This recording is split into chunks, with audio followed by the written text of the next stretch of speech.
എൻ്റെ പേര് സുമതി. എനിക്ക് 73 വയസ്സുണ്ട്. എനിക്ക് കൃഷിപ്പണിയാണ് എൻ്റെ തൊഴിൽ. എൻ്റെ വീട് വടയാറ് തലയോല പഴംപെട്ടി എന്ന് പറഞ്ഞ ഭാഗത്താണ്. 12 വയസ്സുള്ളപ്പോഴാണ് ഞാൻ നാടകത്തിൽ ആദ്യമായിട്ട് അഭിനയിക്കുന്നത്. അതിസ്നേഹ ആപത്ത് എന്നുള്ളൊരു നാടകമാണ് ഞാൻ അഭിനയിച്ചത്. പിന്നീട് വിവാഹം കഴിഞ്ഞ് പോയി. പിന്നീടൊന്നും അങ്ങനെ അഭിനയിക്കാനൊന്നും പോയിട്ടില്ല. പിന്നെ വരുന്നത് വിവാഹം കഴിഞ്ഞതിന് ശേഷം വടയാറ് പഴംപെട്ടി വിഭാഗത്ത് വന്നേ പിന്നെയാണ് ഇങ്ങനെ അഭിനയിക്കാനായിട്ടൊക്കെ പോണത്. ഒന്ന് കരുമാടിക്കുട്ടൻ, ഒന്ന് വാസന്തി ലക്ഷ്മി, ഒന്ന് പ്രണയം തുടരുന്നു എന്നുള്ള സിനിമയിൽ.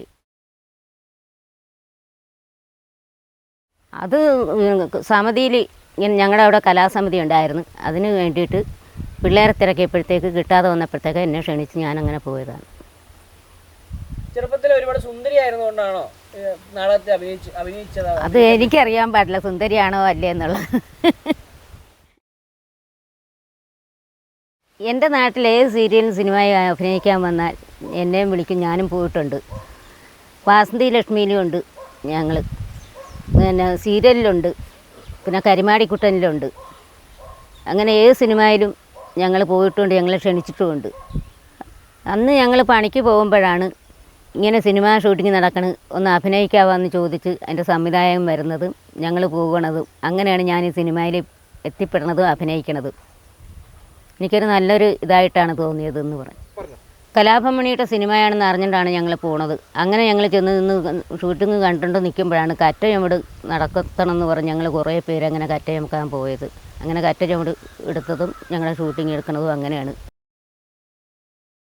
ജനനം 1947 പ്രണയം തുടങ്ങുന്നു എന്ന സിനിമയിൽ ഞാനും അഭിനയിച്ചിട്ടുണ്ട്. അതിലൊരു വയസ്സനും ഒരു വയസ്സിയാണ് കഥാനായകനും നായികയായിട്ട് അഭിനയിക്കുന്നത്.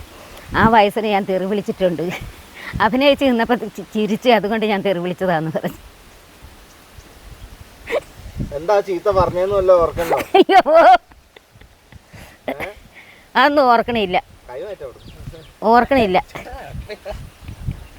മഹാഭാവൻ.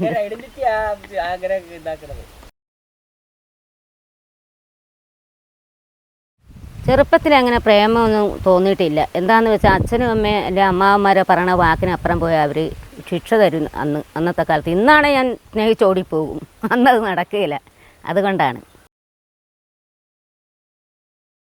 19ാമത്തെ വയസ്സിലാണ് എൻ്റെ വിവാഹം നടക്കുന്നത്.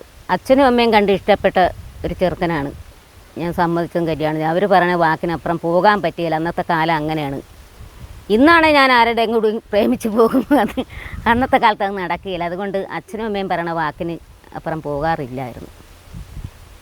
അങ്ങനെ എൻ്റെ വിവാഹം നടന്നത്. എൻ്റെ 62ാമത്തെ വയസ്സിലാണ് എൻ്റെ ഭർത്താവ് മരിക്കണത്. മരിച്ചല്ലോ എന്നോർത്ത് എനിക്ക് ഇപ്പോഴും ബുദ്ധിമുട്ടും വേദനയുമാണ്.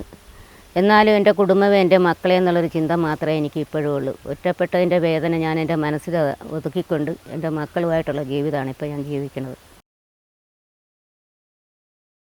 പ്രായമായവരുടെ സിനിമയാണല്ലോ എടുക്കണമെന്ന് കണ്ടപ്പോഴത്തേക്ക് ഞങ്ങൾക്ക് ഏറ്റവും കൂടുതൽ സന്തോഷമാണ് തോന്നിയത്.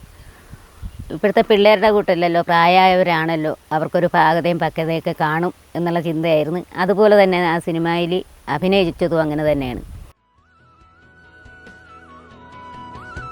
ജനനം 1947 പ്രണയം തുടരുന്നു എന്ന സിനിമ. ഇതെല്ലാവരും തിയേറ്ററിൽ പോയി കാണണം. അടിപൊളി സിനിമയാണ്. അമ്മമാരെ അമ്മൂമ്മമാരെ എല്ലാവരെയും കൊണ്ടുപോയി കാണിക്കണം.